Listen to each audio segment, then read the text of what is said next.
Алло, Тургунжан, кутман кеч. Кандай ден соолуктар жакшыбы? Бүгүнкү күндү кандай чарчабай жакшы дем алдыңбы? Неме Тургунжан, биз Шамал сайга келдик эле эжемкине Айбике экөөбүз.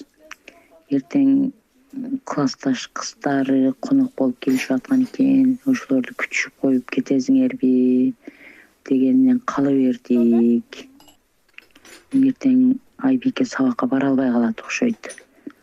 Анан Кудай кааласа бүрсү күндөн баштап убада берем, калтырбашка. Тең ошентип бара албай калат окшойбуз. Аракет кылсак, эртең эми меймандарын күтүшпөй кетип калсак, эжем сал капа болуп калгыла экен.